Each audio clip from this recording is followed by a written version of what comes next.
Bismillahirrahmanirrahim. Assalamu alaikum students. Welcome to class 10th. Today our topic is cube roots of unity and their properties, and inshallah we will complete exercise 2.2. जी हमारा topic है cube roots of unity and their properties. तो सबसे पहले हम cube roots of unity find करते हैं। Square root of unity आपको मालूम है कि let x be the square of the unity. तो देन जब हम उसका स्क्वायर रूट लेंगे तो x की 2 वैल्यूज़ आ जाएंगी, +1 एंड -1। ठीक है, तो जो स्क्वायर रूट ऑफ यूनिटी है वो इक्वल होता है +1 एंड -1। तो अब हम फाइंड करते हैं कि क्यूब रूट्स ऑफ यूनिटी जो है वो किसके इक्वल होता है। तो उसके लिए हम सपोज करते हैं कि let x be the cube roots of a unity. Let x be the cube root of unity. ठीक है, इसका मतलब ये है कि जो x है वो इक्वल है cube root of unity. Cube root of unity को इस तरह से भी लिख सकते हैं और ऐसे भी लिख सकते हैं 1⁻1/3। ये क्यूब रूट है। ठीक है, और स्क्वायर रूट मीन 1/2। तो जब हम 1/2 लेते हैं तो 1/2 को ख़त्म करने के लिए हम स्क्वायर लेंगे दोनों साइड पर। ठीक है, और इस तरह से हमारे पास x की डबल वैल्यूज़ आ जाती है +-1। ठीक है, लेकिन यहाँ क्यूब रूट ऑफ यूनिटी करना है तो उसके लिए आगे प्रोसीड करते हैं। क्यूब रूट को ख़त्म करने के लिए हम क्यूब लेंगे, taking cube on both side. Cube of both sides, दोनों साइड का जब हम क्यूब लेंगे तो ये वैल्यू हो जाएगी x3। और जब यहाँ क्यूब लेंगे 1/3 था, क्यूब लेंगे तो ये 3 से कैंसिल, यानी x³ इज़ इक्वल टू 1। ठीक है, यहाँ तक आपको क्लियर हो गया। अब x³ इज़ इक्वल टू 1 है, इसको फर्दर सॉल्व करते हैं।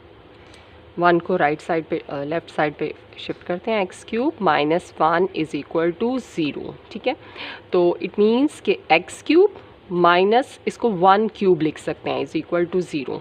1³ is 1।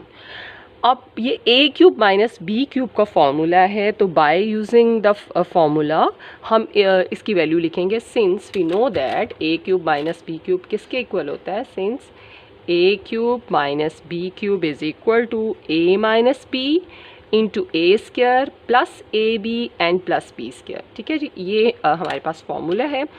Bye using this formula a यहाँ पर x है और b यहाँ पर 1 है, so this value become x minus 1 into x², इनकी प्रोडक्ट, तो प्लस x आ जाएगा। x इंटू 1 इज़ x और 1 का स्क्वायर जो है वो 1 ही आ जाएगा, and this is equal to 0। हमने ये आइडेंटिटी यहाँ पर अप्लाई की है।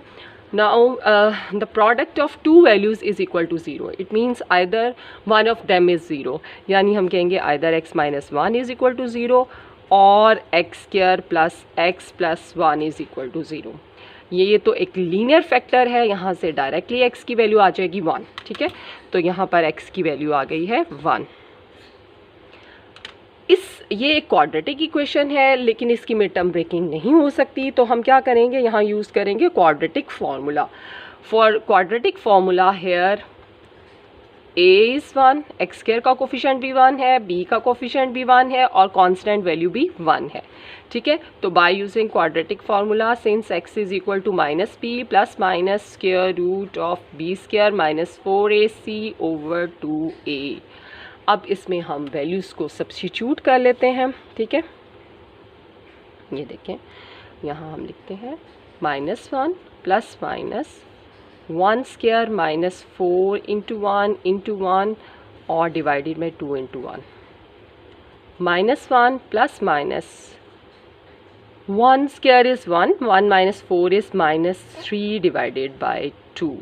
ये हमारे पास जो x की वैल्यूज़ आई हैं, ये दो वैल्यूज़ जो हैं वो कॉम्प्लेक्स वैल्यूज़ हैं। ठीक है ना, क्यों कॉम्प्लेक्स हैं, क्यों इमेजिनरी हैं, क्योंकि जब हम -3 का स्क्वायर रूट लेंगे तो वो अयोटा वैल्यू आ जाएगी। ठीक है, हम इसको इस तरह से भी लिख सकते हैं, -1 plus minus square root of 3 और -1 का स्क्वायर रूट की प्लेस पर अयोटा आ गया। ठीक है, अयोटा यहाँ पे भी लिख सकते हैं, अयोटा स्टार्ट में भी लिख सकते हैं, इस स्क्वायर रूट ऑफ 3 से पहले भी और बाद में भी, डिवाइडेड बाई 2।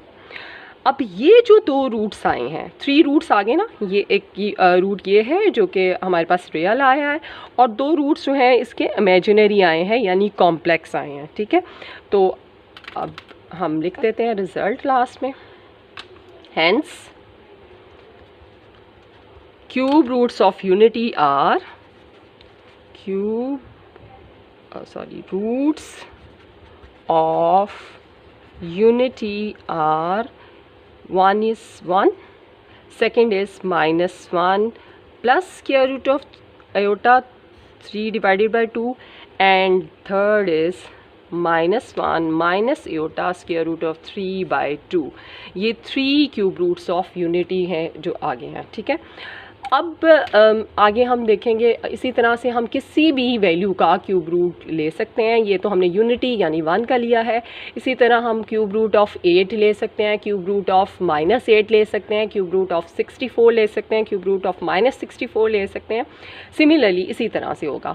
अब इसमें अगर हम इस वैल्यू को लेट कर लेते हैं, अगर नेमिंग कर लें the 2 complex cube roots of जो यूनिटी हैं, अगर एक को नेम दे दें हम ओमेगा, तो जो सेकंड वन है उसका नेम होगा ओमेगा स्क्वायर। हम फर्दर प्रॉपर्टीज़ में देखेंगे कि वो क्यों ओमेगा स्क्वायर है। एक को अगर हमने ओमेगा लेट किया तो वो ओमेगा स्क्वायर क्यों है, क्योंकि जब हम इसका स्क्वायर लेंगे किसी को भी ओमेगा लेट कर लो, और जब उसका स्क्वायर लेंगे तो वो उसकी जो वैल्यू है वो दूसरी वैल्यू आ जाएगी। यानी अगर हम इसको ओमेगा लेंगे तो इसका स्क्वायर लेने से हमारे पास ये वैल्यू आ जाएगी। सो अगर ये ओमेगा है तो this value is omega square. तो hence the cube roots of unity are 1, omega and omega square, ठीक है। अब एक्सरसाइज देखते हैं।